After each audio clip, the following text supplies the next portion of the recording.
Hello all, today in this video I am going to provide a demo for adverse drug effect detection with the gradient boost algorithm. Already with the same data set we have worked with some other algorithms, machine learning algorithms. In this work we are going to make use of this gradient boost algorithm, and finally we will be making a comparison of all the algorithms which we have implemented so far. This data set we downloaded from Happy Faces and it was in some other format. We just converted it to CSV. The same video you can find in the YouTube channel. So the data set which we are using is having different features like unnamed text and label.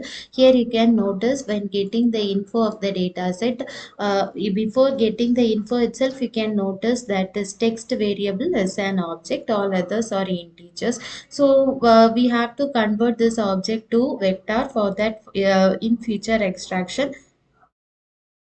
we will be using count vectorizer. Then we are just checking whether the data set is having any null values, because if it is having any null values means we have to perform pre-processing. Since it is not having any null values, we have omitted the pre-processing stage. Then we are getting the shape of the data. Then we are just plotting and graph by counting the values of the label variable 0 and 1 and making it in a plot.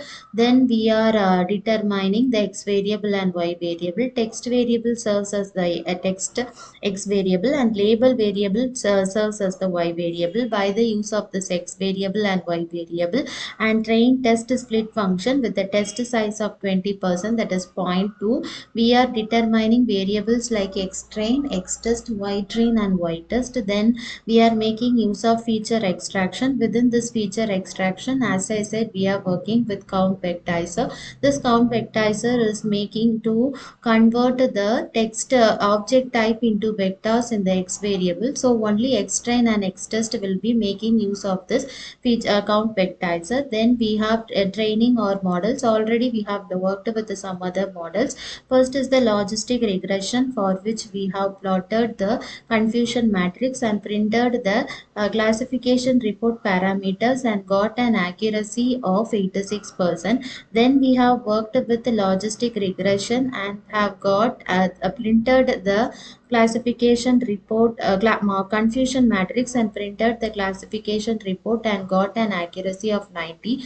Then we worked with the Catboost classifier and plotted the confusion matrix and printed the classification report and got an accuracy of 86%. Then we worked with the passive aggressive classifier and printed the plotted the confusion matrix and printed the classification report and got an accuracy of 81%.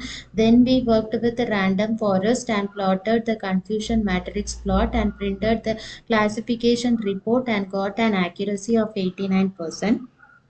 Then we worked with the naive and plotted the confusion matrix plot and printed the classification report parameters and got an accuracy of 82%. Then we worked with the KNN and plotted the confusion matrix plot and printed the classification report parameters and got an accuracy of 79%. Then we worked with the decision tree and plotted the confusion matrix plot and printed the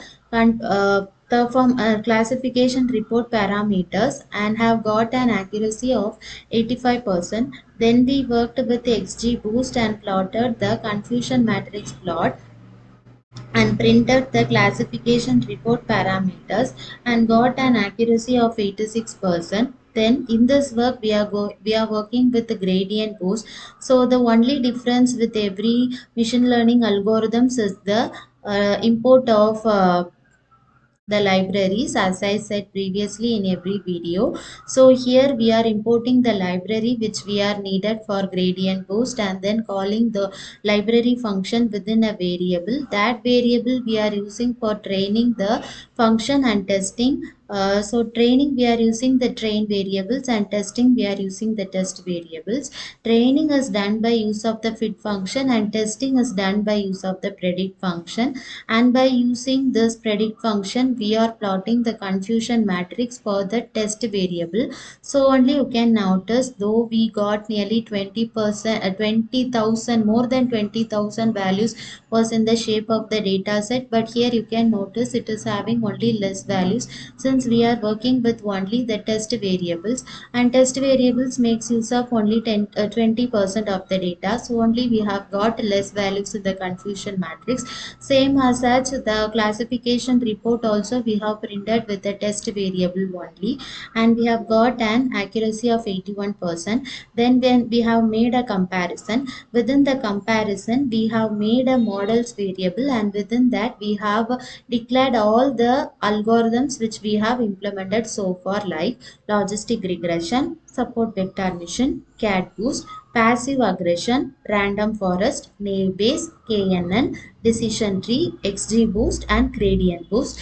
And then we have made a for loop. Within the for loop we are declaring this model and then fitting the model, that is training the model, then testing the model and declaring some performance metrics parameters like accuracy, mean square error, R2 square, etc. And also we are printing the training accuracy and testing accuracy of every model within the same cell. Here you can notice within the single cell the training accuracy and testing accuracy of every models will be displayed.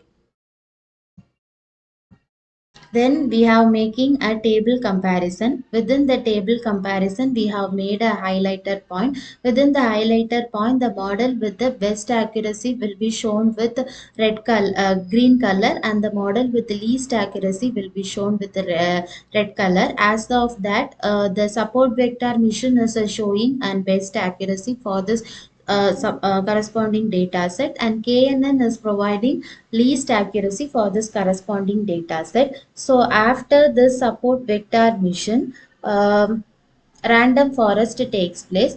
After comes the XG logistic regression.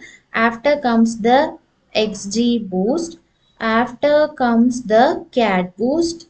After comes the naive bayes. After comes the passive regression. After comes the gradient boost, which we have done now. After comes the final KNN model. So this is the comparison for adverse drug effects data sets which we have downloaded from Happy Faces. In the next video, we will be working with some other demo. Thank you.